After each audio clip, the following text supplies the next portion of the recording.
ప్రియ శ్రోతలారా, దేవుని వాక్యమనే బైబిలు ఈ లోకయాత్రలో మనకు దిక్సూచి, మన పాదాలకు దీపమైన వాక్యపు వెలుగు తొట్టిల్లకుండా మనల్ని కాపాడుతుంది, మన జీవితాన్ని సఫలం చేస్తోంది.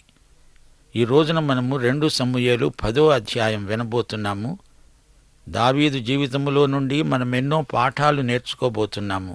అమ్మోను రాజు మృతి నొందగా అతని కుమారుడైన హానూను రాజ్యమేలుతున్నాడు. దావీదు అనుకున్నాడు, హానూను తండ్రి అయిన నాహాషు నాకు చేసిన ఉపకారానికి నేను హానూనుకు ప్రత్యుపకారం చేస్తాను.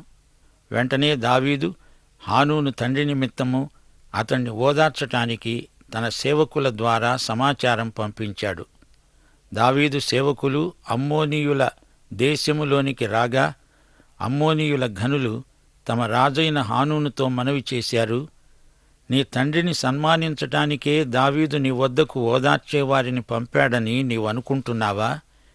ఈ పట్టణాన్ని నాశనం చేయాలని, దాన్ని శోధించడానికి వారిని వేగు నిమిత్తము పంపించి ఉన్నాడని నీకు తోచలేదా? వీరికి దావీదు మీద నమ్మకం లేదు.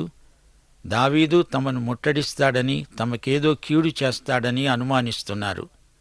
దావీదు స్నేహభావాన్ని వారు అపార్థం చేసుకుంటున్నారు. హానూను దావీదు పంపించిన సేవకులను పట్టుకొని సగము గడ్డము గొరిగించి, వారు తొడుక్కున్న బట్టలను నడిమికి పిరుదుల మట్టుకు కత్తిరించి వారిని వెళ్ళగొట్టాడు. ప్రియ శ్రోతలారా, గమనించండి, దావీదు పంపిన రాయబారులను వీరెంతో అవమానపరిచారు. ఇంతకంటే ఘోరమైన అవమానము మరొకటి ఉండదు. దీనికి అర్థమేమిటి? హానూను దావీదును యుద్ధానికి కవ్విస్తున్నాడు. దావీదు స్నేహభావంతో పంపిన శాంతి దూతలను అవమానపరచటంలోని ముఖ్యోద్దేశమిదే. ఈ సంగతి దావీదుకు వినబడినప్పుడు ఆ మనుష్యులు బహుసిగ్గునొందారని కొందరు మనుష్యులను వారికెదురు పంపించాడు. మీ గడ్డాలు పెరిగే వరకు యెరికో పట్టణమందు ఆగి ఆ తరువాత రండని కబురు పెట్టాడు.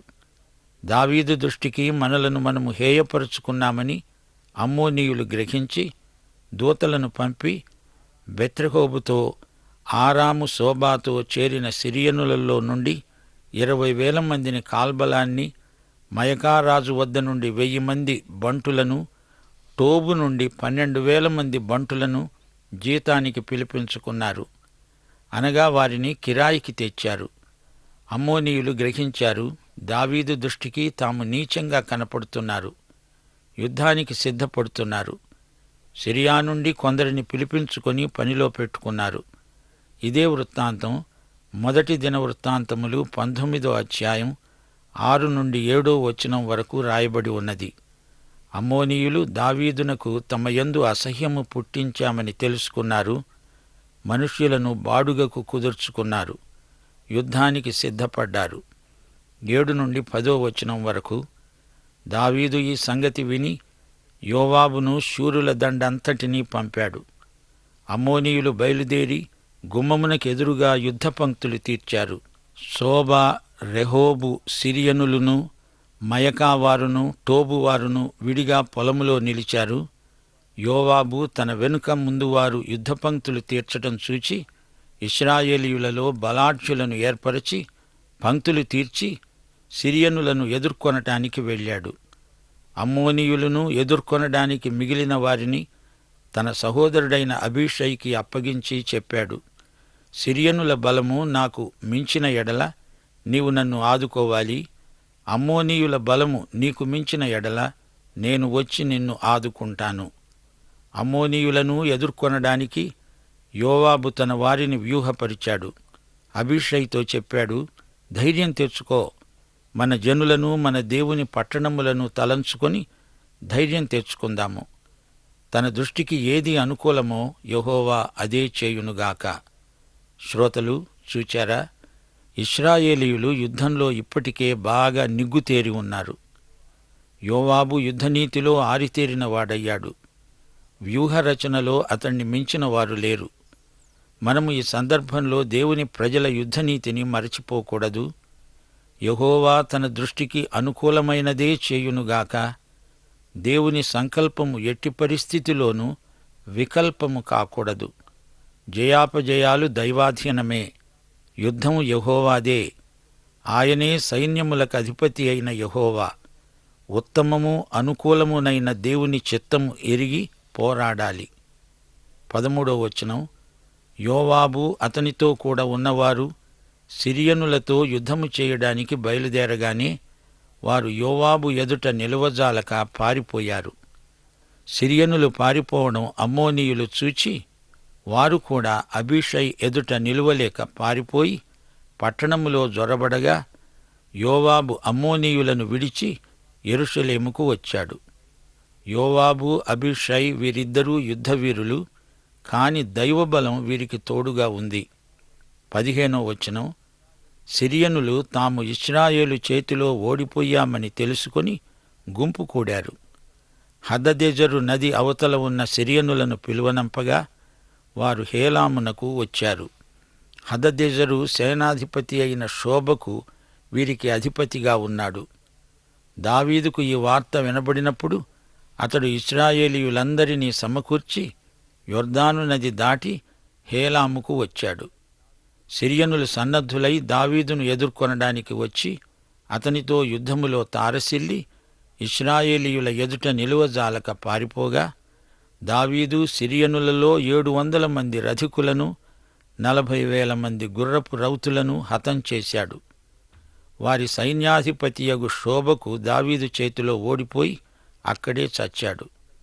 హదదెజరు సేవకులైన రాజులందరూ తాము ఇశ్రాయేలీయుల ఎదుట నిలువలేకుండా కొట్టబడి ఉండడం చూచి ఇశ్రాయేలీయులతో సమాధానపడి వారికి లోబడ్డారు. సిరియనులు భయాక్రాంతులై అమ్మోనీయులకు ఇక సహాయము చేయటము మానేశారు. ప్రియ శ్రోతలు, సిరియనులు అమ్మోనీయులు ఏకమవ్వకుండా యోవాబు, అబీషై తమ యుద్ధనీతిని ప్రయోగించి విజయం సాధించారు. దావీదు దీన్ని బట్టి తిరుగులేని నాయకుడయ్యాడు. తమ సమకాలీనుల్లో తన వంటి రాజు మరొకడు లేడు అని పేరు తెచ్చుకున్నాడు. ఇదంతా దేవుని కృపే కాని మరొకటి కాదు. కీర్తనలు 37, 5వ వచనం. యెహోవాయందు నమ్మిక ఉంచి మేలు చెయ్యి, నీ మార్గము యెహోవాకు అప్పగించు, నీవు ఆయనను నమ్ముకో, ఆయన నీ కార్యము నెరవేరుస్తాడు. దావీదు అదే పని చేశాడు. అందుకే అంత గొప్పవాడయ్యాడు. దీనితో 10వ అధ్యాయం ముగిసింది. ఇక 11వ అధ్యాయం. ఈ అధ్యాయంలో దావీదు చేసిన 2 పాపాలు పేర్కొనబడ్డాయి. దావీదంత గొప్ప వ్యక్తి పాపం చేస్తే ఆ పాపం కూడా గొప్ప పాపం అవుతుంది. ఎంతో ఎత్తు నుండి పడిన వానికి ఎక్కువ దెబ్బ తగులుతుంది. దావీదు పరిస్థితి అలాగే ఉంది. ఈ అధ్యాయంతో దావీదుకు కష్టాలు మొదలవుతున్నాయి. ఇంతవరకు దావీదు సాధించిన విజయాలను చూచాము. దేవుని ఆశీర్వాదాలను అనుభవించిన దావీదు గొప్ప రాజు కాగలిగాడు. అయితే ఈ అధ్యాయంలో దావీదు చేసిన పాపం దేవుని శిక్షకు, కఠినమైన తీర్పునకు గురి అయింది. దావీదు చేసిన ఈ పాపం వల్ల శత్రువులు దేవుని నామాన్ని దూషించటం జరిగింది. ఇతడేనా దేవుని హృదయానుసారి అయిన మనుష్యుడు? ఇంత ఘోర పాపం చేశాడేమిటి అంటూ దావీదును వేలుపెట్టి చూపి శత్రువులు అతణ్ణి విమర్శించారు. దావీదులోని సుగుణాలు ఎన్ని ఉన్నా ఈ ఒక్క పాపం ప్రజల దృష్టిలో చాలా ఘోరమనిపిస్తోంది. ఎంత గొప్ప భక్తుడైనా ఏదో ఒక పాపం చేయటం మానవ బలహీనతను చూపుతోంది. అంతేగాని దావీదు చేశాడు గదా అని అందరూ అట్టి పాపాలు చేయకూడదు. ఎవరు చేసినా పాపము పాపమే. దేవుడు దానిని ఎన్నడూ సమర్థించడు. ఇప్పుడు 2 సమూయేలు 11వ అధ్యాయం 1వ వచనం నుండి వినండి. వసంతకాలమున రాజులు యుద్ధానికి బయలుదేరే సమయంలో దావీదు యోవాబును అతని పనివారిని ఇశ్రాయేలీయులందరినీ పంపగా వారు రబ్బా పట్టణాన్ని ముట్టడి వేశారు. అయితే దావీదు యెరూషలేమునందు నిలిచిపోయాడు. రాజులకు యుద్ధాలు చేసే సమయము, అనుకూలమైన వేళ, ఋతువు ఉంటాయి. అయితే ఈ రోజున అలాంటి నియమము ఏదీ లేదు. ఎప్పుడు పడితే అప్పుడు యుద్ధాలు చేస్తున్నారు. అయినా కొన్ని ఋతువుల్లో సైనికుల రాకపోకలకు అంతరాయం ఏర్పడుతోంది. చలికాలం, వర్షాకాలం యుద్ధానికి అనువైన సమయం కాదు. దావీదు కాలంలో యుద్ధానికి ఒక ప్రత్యేకమైన సమయం అనువైనది అనే అభిప్రాయం ఉండేది. దావీదు యోవాబును యుద్ధానికి పంపాడు. అమ్మోనీయులతో యుద్ధం జరుగుతోంది. దావీదు యుద్ధానికి వెళ్ళలేదు, యెరూషలేములోనే ఆగిపోయాడు. దావీదు ఎందుకలా చేశాడు? రాజసౌధం కట్టుకున్న తరువాత ఇంటి వద్ద కాసేపు హాయిగా ఉందామనిపించిందేమో. అదుల్లాము గుహ అనుభవాలు మర్చిపోయినట్లున్నాడు. ఇప్పుడు తనకు ఎంత మంచి గృహము, ఎంత హాయి, ఎంత సుఖం! సీయోను కొండ ఎంత మనోజ్ఞమైన దృశ్యం! సోదరీ సోదరులారా, కొంచెం ఆలోచించండి. దేవుని బిడ్డలకు ఇదొక గొప్ప శోధన. సుఖం మరిగిన ప్రాణాలు సైతాను చేతిలోకి వెళ్ళిపోతాయి. అవతల యుద్ధం ముమ్మురంగా జరుగుతుంటే ఇక్కడ తాను హాయిగా కూర్చుంటాడా? తాను యుద్ధం చేయాలి గదా. ఎందుకీ బద్ధకం? అతనిలోకి బలహీనత ప్రవేశించింది. 2వ వచనం. ఒకానొక దినమున పొద్దుగుంకే వేళ దావీదు పడక మీద నుండి లేచి రాజనగరి మిద్దె మీద నడుస్తూ పైనుండి చూస్తూ ఉండగా స్నానం చేసే ఒక స్త్రీ కనపడింది. దావీదు రాజనగరి పైన పచారు చేస్తున్నాడు. అతని మనస్సు బాగాలేదు. అనేకమైన రాజకీయ సమస్యలు అతన్ని తొందర చేస్తున్నాయి. తన తోటి యుద్ధవీరులు ప్రాణాలొడ్డి పోరాడుతున్నారు. అతని మనస్సాక్షిలో రభస మొదలైంది. ఒక స్త్రీ అతని దృష్టిని ఆకర్షించింది. ఆమె స్నానం చేస్తున్నది, వివస్త్ర. ఆ స్త్రీ సౌందర్యం చూచి దావీదు ముగ్ధుడయ్యాడు. ఆమె నగ్న శరీరాన్ని చూచి దావీదులో కామవాంఛ మొదలైంది. ఇందులో ఎవరిది తప్పు? దేవుడంటున్నాడు, దావీదుదే తప్పు. శోధన రావడం పాపం కాదుగాని దానికి లొంగిపోవటం పాపం. స్త్రీలు తమ దుస్తుల విషయంలో జాగ్రత్తగా ఉండాలి. సన్నని బట్టలు ధరించి విలువైన చీరలు కట్టుకొని అర్ధనగ్నంగా కనపడే స్త్రీలను చూచి యువకులు సైతాను శోధనలో పడిపోతారు. క్రైస్తవ మహిళలు తమ అలంకారాల విషయంలో మితంగా ఉండాలి. లేకపోతే వీరే యువకులను నరకంలోకి పడనెట్టేవారవుతారు. దావీదు పతనానికి కారణం బత్షెబ. ఇతరులకు కనపడేటట్లు తానెందుకు స్నానం చేయాలి? ఒకవేళ బత్షెబ దావీదు చూడాలనే అలా చేసిందేమో.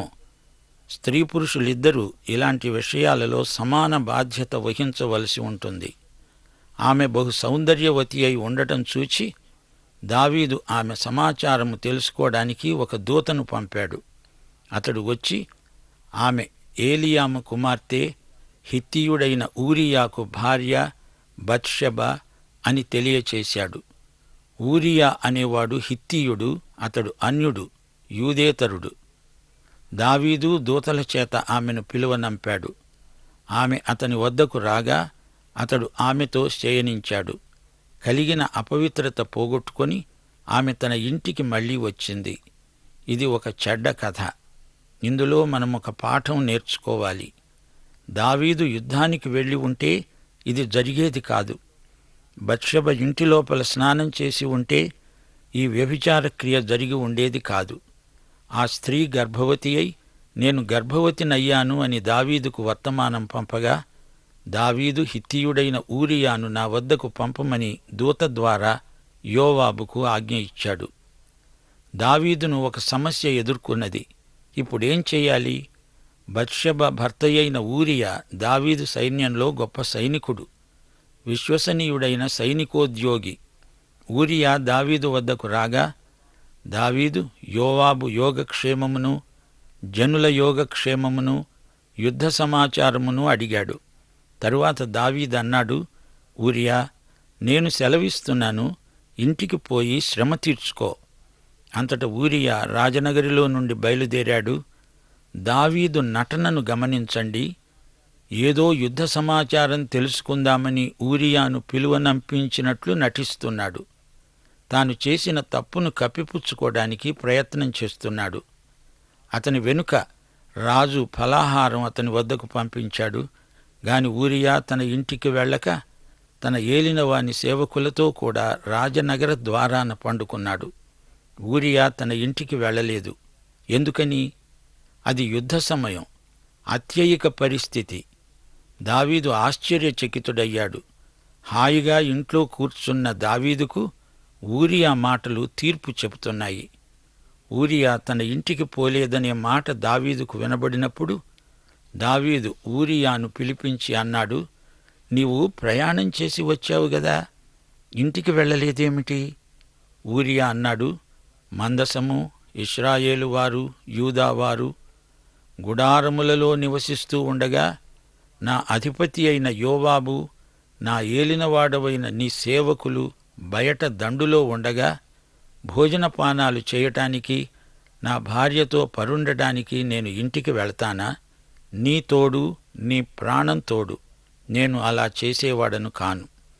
బత్షెబ కడుపుతో ఉంది, దానికి తాను బాధ్యుడు కాడు అన్నట్లు నిరూపించడానికి ఊరియాను భార్య వద్దకు వెళ్ళమంటున్నాడు. ఊరియా గొప్ప వ్యక్తి, నమ్మకమైనవాడు. అతడు అన్యుడు, అయినా ఇశ్రాయేలు జాతికి అతడు నమ్మకమైన సేవ చేస్తున్నాడు. దీనిని బట్టి దావీదు పాపం ఇంకా ఇంకా పెద్దదవుతున్నది. నా పై అధికారులు యుద్ధంలో ప్రాణాలకు తెగించి పోరాడుతుంటే నేను ఇంటికి వెళ్ళి భార్యతో సుఖిస్తానా అంటున్నాడు. దావీదన్నాడు, ఈరోజు కూడా నీవు ఇక్కడే ఉండు, రేపు నీకు సెలవిస్తాను. ఊరియా నాడు మరునాడు యెరూషలేములోనే నిలిచిపోయాడు. అంతలో దావీదు అతన్ని భోజనానికి పిలిపించాడు. అతని చేత బాగా తినిపించి తాగించాడు. ఊరియా మత్తులో ఉన్నాడు. సాయంత్రమున అతడు బయటికి వెళ్ళి తన ఇంటికి పోక రాజసేవకుల మధ్య పడక మీద పండుకున్నాడు. అతడు ఇంకా ఇంటికి వెళ్ళలేదు. 14-15 వచనాలు. ఉదయమున దావీదు యోవాబుకు ఉత్తరం రాయించి ఊరియా చేత పంపించాడు. ఆ ఉత్తరంలో ఏమి రాశాడంటే, యుద్ధము మోపుగా జరుగుతున్న చోట ఊరియాను ముందు పెట్టి అతడు కొట్టబడి హతమయ్యేటట్లు నీవు అతని వద్ద నుండి వెళ్ళిపో. అప్పుడు యోవాబు పట్టణాన్ని ముట్టడి వేస్తున్నాడు. ధైర్యవంతులుండే స్థలాన్ని గుర్తించి ఆ స్థలానికి ఊరియాను పంపాడు. చూచారా, వ్యభిచారం హత్యకు దారితీస్తున్నది. ఊరియా చనిపోయే పరిస్థితి దావీదు కల్పిస్తున్నాడు. దావీదు మొదట వ్యభిచారి అయ్యాడు, ఇప్పుడు హంతకుడవుతున్నాడు. ఈ రెండూ ఘోరమైన పాపాలు. 17వ వచనం. యోవాబు దావీదు చెప్పినట్లే చేశాడు. దావీదు సేవకులలో కొందరు కూలారు. హిత్తీయుడైన ఊరియా హతమయ్యాడు. యోవాబు యుద్ధ సమాచారం దావీదుకు అందించాడు. యోవాబు పంపిన దూత దావీదుకు ఈ సంగతి చెప్పాడు. దావీదు తిరిగి కబురు పంపాడు. యోవాబు, ధైర్యం తెచ్చుకో, నిరుత్సాహపడవద్దు, యుద్ధం కొనసాగించు, పట్టణాన్ని పడగొట్టు. ఊరియా భార్య తన భర్త హతమైన సంగతి విని అంగలార్చింది. అంగలార్పు కాలం తీరిన తరువాత దావీదు దూతలను పంపి ఆమెను తన నగరికి తెప్పించుకొనగా ఆమె అతనికి భార్యయై అతనికి ఒక కుమారుణ్ణి కన్నది. అయితే దావీదు చేసినది యెహోవా దృష్టికి దుష్కార్యం. దావీదు యోవాబుకు నిజం చెప్పటం లేదు. దేవుడు దావీదు చేసిన దానిని గొప్ప పాపమని చూపిస్తున్నాడు. ఇప్పుడు సంగతి అందరికీ తెలిసిపోయింది. అయినా ఎవ్వరూ నోరు కదపరు. ఎందుకనగా దావీదు రాజు. అయితే దేవుడు ఇదంతా చూస్తూనే ఉన్నాడు. పాఠం ఇంతటితో సమాప్తం. దైవాశీస్సులు. మన ప్రభు అయిన యేసుక్రీస్తు వారి దివ్య కృప, తండ్రి అయిన దేవుని పరమ ప్రేమ, పరిశుద్ధాత్మ యొక్క అన్యోన్య సహవాసము మనకందరికీ నిత్యత్వము వరకు తోడై ఉండునుగాక. ఆమేన్.